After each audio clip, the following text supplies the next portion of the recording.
대기가 많이 건조해서 전국 각지에 크고 작은 산불들이 계속 나고 있었는데 비 소식으로 인해서 참 마음에 우리 삶에는 조금 불편함이 있을지 몰라도 참 단비가 내리는구나라고는 생각을 해보게 됩니다. 여러분의 삶에도 충만하신 주의 은혜가 함께 하시기를 진심으로 축복합니다. 지난 대신방 때 함께 말씀을 나누면서 예화로 나누었던 이야기를 한 토막 하면서 오늘 말씀을 시작하려고 합니다.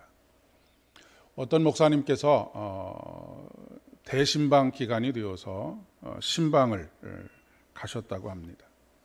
상이 준비되어 있고 그 상 위에 신방 감사 헌금 봉투가 올려져 있더랍니다. 그런데 신방을 마치고 교회에 돌아와서 그 신방 감사 헌금 봉투를 봤더니 신방 감사 헌금이라고 써 있지 않고 신방 감사 헌금이라고 써 있더라는 것이죠. 연세도 있으시고 해서 실수하셨는가 보다라고 그렇게 생각을 했다고 합니다.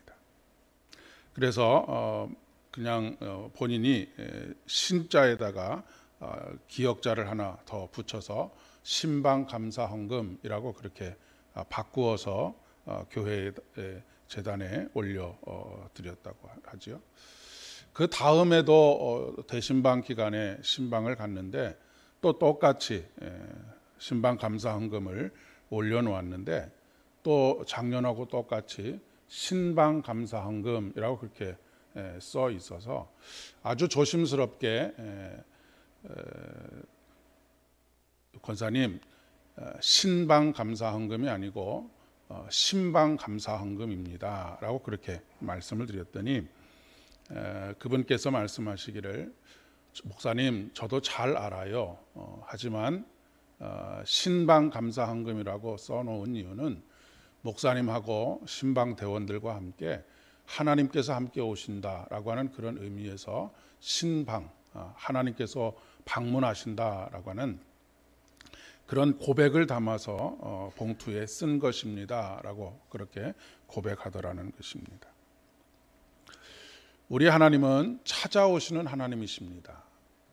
어디든지 찾아오십니다. 시인은 내가 새벽 날개를 치고 저 바다 끝에 가 있을지라도 하나님은 찾아오신다라고 말씀하십니다. 하나님은 찾아오실 뿐만 아니라 찾아오셔서 질문하시는 하나님이십니다. 여러분, 하나님께서 인간에게 인류 최초로 하신 질문이 무엇인 줄 아십니까? 내가 어디 있느냐라고 하는 질문입니다. 범죄한 아담과 하와를 찾아오셔서 하나님의 낯을 피해서 숨어 있는 아담과 하와에게 내가 어디 있느냐라고 질문하셨던 것이 인류 최초의 질문이기도 하고 끊임없이 지금까지도 계속 우리를 찾아오셔서 하시는 질문이기도 합니다. 내가 어디 있느냐라고 물으시는 이유는 내가 지금 있어야 할 자리에 있지 않고 어디에 있느냐, 왜 여기 있느냐라고 하는 질문입니다. 여러분, 죄라고 하는 것이 뭐입니까? 죄는 우리가 있어야 될 자리에 있지 않는 것이 죄입니다. 첫째는 피조물로서의 자리에 있지 않는 것입니다. 이것이 가장 큰 죄이지요. 하나님처럼 되려고 했다라고 하는 것은 하나님의 자리에, 피조물의 자리에 있으려고 하지 않고 창조주의 자리에 있으려 했다라고 하는 이야기입니다. 둘째는 하나님의 은혜가 베풀어지는 자리입니다. 오늘 이 은혜의 자리에 나오신 여러분을 진심으로 축복합니다. 날마다 강같이 흘러넘치시는 주의 은혜가 여러분의 발목을 차고 여러분의 무릎을 넘어서 여러분의 허리에 차고 여러분의 목을 넘어서서 여러분의 키를 넘어서서 성전 문지방을 타고 흘러서 여러분의 가정을, 여러분의 일터를, 그리고 세상 가운데로 흘러가기를 진심으로 축복합니다.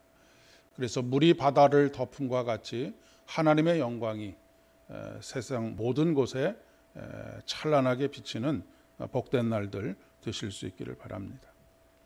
오늘 설교 제목을 거기 너 있었는가라고 하는 그런 제목으로 달아보았습니다.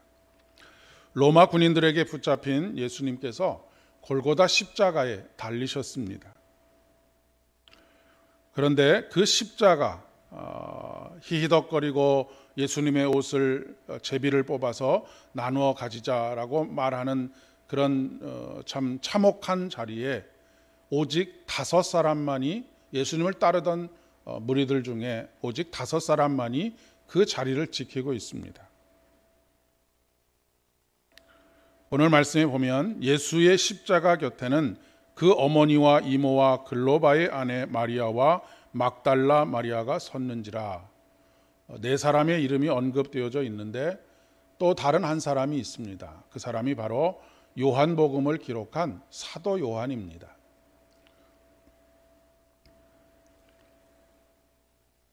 수많은 무리들이 따라다녔고 수많은 무리들은 그렇다 치더라도 3년 동안이나 예수님과 동거동락하면서 예수님과 함께 동행했던 제자들 중에도 12명의 제자들 중에도 단 한 사람만이 십자가 곁에 남아 있는 것을 볼 수가 있습니다.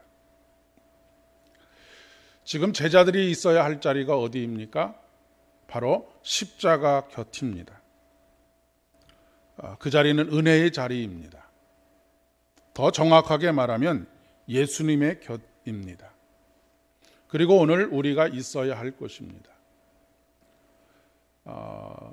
이스라엘에서 유대 나라에서 하나님 앞에 제물을 가지고 제사를 드릴 때 각을 뜨고 그 드려진 제물에 각을 뜨고 제사를 올려드리는 것은 제사장이 해야 할 일이지만 그 제물을 반드시 제사장 앞으로 끌고 오는 사람은 본인 자신이어야 합니다. 그리고 그 본인이 자기의 죄가 전가되어서 그 제물이 각이 떠지고 피를 흘리고 하는 그 모습을 곁에서 지켜보아야 하는 것이 그 법칙입니다. 이것은 남이 대신해 줄 수 있는 문제가 아닙니다. 내가 조금 바쁘니까 네가 좀 대신 끌고 가서 제사를 드려달라라고 말할 수 없는 것이지요. 반드시 그 자리에는 그 죄를 속하기 위해서, 아니면 화목 제물을 드리기 위해서, 아니면 번제를 드리기 위해서 반드시 본인이 그 자리를 지키고 있어야 한다라고 하는 그런 이야기입니다. 그런 의미가 오늘 영적인 의미 속에서도 항상 우리가 있어야 할 바로 그 자리, 은혜를 덧입는 자리, 또한 하나님께서 걸어가시는 바로 그 자리. 그런데 조금 전에도 말씀드렸던 것처럼 오직 사도 요한과 4명의 여인 이외에 예수님의 곁에는 아무도 남아있지 않았습니다. 그들의 기대와는 다르게 전개되는 상황으로 인해서 마음이 크게 낙심이 되어서 그들이 있어야 할 그 자리에 있지 아니하고 다른 곳에서 방황하고 있지 않았겠습니까? 그들은 이미 전에 내가 예수님께서 가시는 곳이라고 한다면 어디든지 따라가겠습니다 라고 맹세했던 사람들입니다. 오늘 여러분 각자가 있는 곳이 어디입니까? 매일 매순간 십자가 곁에 은혜의 보좌 앞에, 그리고 주님께서 가시는 바로 그 자리에 계신 것입니까? 아니면 다른 곳에 계신 것입니까?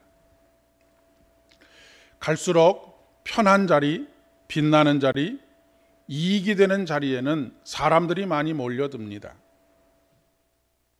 하지만 어려운 자리, 빛나지 않는 자리, 그리고 십자와 같은 헌신의 자리에는 있어야 할 사람들이 보이지 않는 경우들이 허다합니다. 수많은 그리스도인들이 그리고 목회자들과 또한 교회의 지도자들이 예수 그리스도 앞에 무릎을 꿇고 순종하는 것이 아니라 욕망에 무릎을 꿇고 있어야 할 그 자리에 있지 않냐고 욕망을 채우는 그 자리에 있는 것이 우리의 삶의 현실이라는 말씀입니다. 오늘 함께 불렀던 찬송 147장 거기 너 있었는가 라고 하는 이 찬송은 미국의 그 노예 제도 속에서 흑인들이 불렀던 흑인 연가입니다. 그들은 이 찬송을 부르면서 날마다 십자가의 장소로 달려갔다고 합니다. 삶이 너무나 고되고 힘들지만 주님의 십자가만큼이야 더 하겠는가라고 하는 생각을 하면서 그 고된 삶의 현실 속에서도 이 믿음을 잃지 않게 해달라고 하는 간절한 간구를 가지고 십자가 밑으로 달려갔다라고 하는 것이죠. 오늘 찬송에 보면 예수님께서 십자가에 달리실 때 너는 거기 있었느냐? 나무에 달리실 때 너는 거기 있었느냐?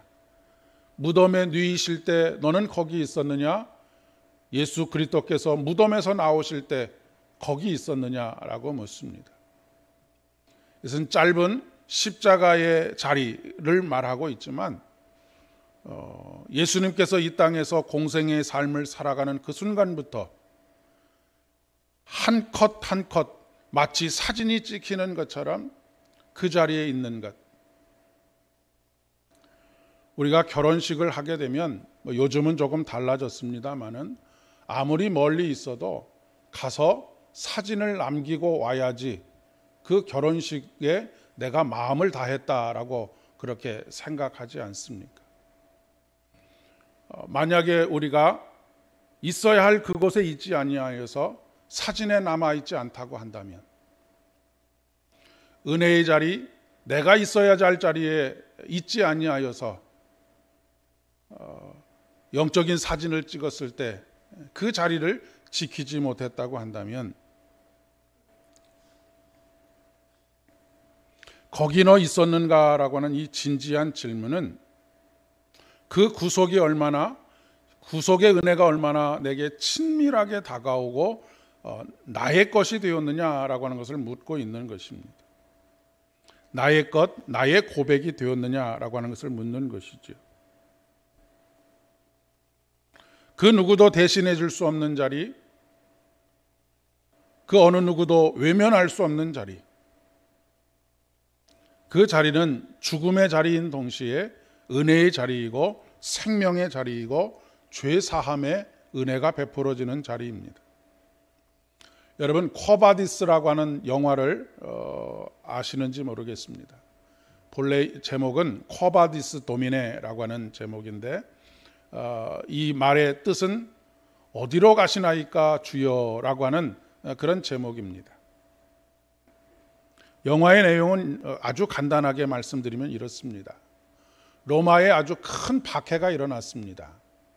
그래서 수많은 사람들이 화형을 당하기도 했고 어떤 사람들은 원형 경기장에 사자의 밥으로 던져지기도 했습니다. 수많은 사람들이 잡혀가고 끌려가는 가운데 잡히지 않고 도망할 수 있었던 베드로는 아피아 가도를 가고 있었습니다. 그때에 베드로가 예수님의 환영을 보게 됩니다. 그리고 예수님을 만난 베드로는 예수님께 이렇게 묻지요. 어디로 가시는 것입니까, 주님?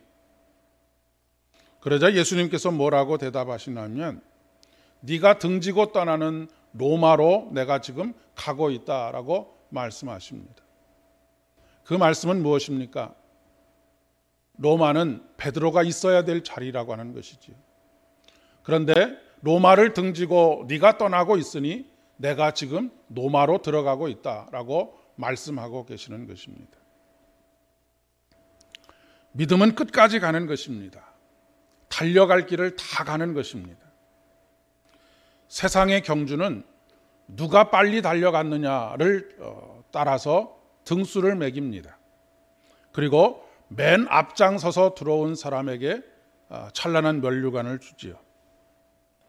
하지만 믿음의 경주는 완주가 목적입니다. 그리고 완주한 모든 사람들에게는 생명의 면류관, 영광의 면류관이 주어지는 경기가 바로 믿음의 경주입니다. 이 자리에 계신 여러분을 모두가 다 천국에서 만나 배워야 되지 않겠습니까? 달려갈 길을 중단하지 않고 끝까지 달려감으로 말미암아서 천국에서 만나 배워야 되지 않겠느냐는 말씀입니다. 만약에 중간에 포기해서 있어야 될 자리에 있지 못해서 우리가 정말로 꼭 있어야 될 바로 그 자리, 천국에 있지 못하다고 한다면 그것만큼 통곡하고 안타까워할 일이 어디 있겠습니까? 오늘 하루도 있어야 될 자리에 계시는 여러분 되시기를 바랍니다. 그 자리는 바로 은혜의 자리입니다. 하나님께서 은혜를 공급해 주시는 자리입니다. 하나님은 오늘 바로 이 시간에도 은혜를 베풀어 주시지만 여러분의 삶의 모든 자리에서 은혜를 베풀어 주십니다. 날마다 우리의 마음속에 이곳에 하나님께서 계시지라고 하는 마음으로 가정생활을 하시고 일터를 살아가시고 사람들을 만나시고 십자가의 곁, 은혜의 보좌의 곁, 우리의 영생이 되시는 예수님을 따라서 매일매일 풍성한 은혜의 삶을 살아가실 수 있기를 진심으로 축복합니다. 기도하겠습니다. 참 좋으신 아버지 하나님, 날마다 우리의 발걸음을 은혜의 자리로 이끌어 주시고 인도하여 주시니 진심으로 감사를 드립니다. 은혜가 필요한 바로 그 자리를 외면하지 않게 하여 주시고 언제나 강같이 흘러넘치시는 하나님의 은혜가 오늘도 우리의 발걸음을 더욱 복되게 하시고 즐거움의 발걸음 되게 하시며 감사로 춤추는 발걸음 되어질 수 있도록 은총을 더하여 주시옵소서. 하나님, 우리를 이토록 사랑해 주시는 하나님이라고 한다면 어디를 함께 가지 못하겠습니까? 주여, 오늘도 우리에게 긍휼을 베풀어 주셔서 우리의 완악한 마음을 용서하여 주옵시고 주님과 함께 손을 맞잡고 함께 모든 순간 동행하는 복된 믿음의 여정 되어질 수 있도록 은총을 더하여 주시옵소서.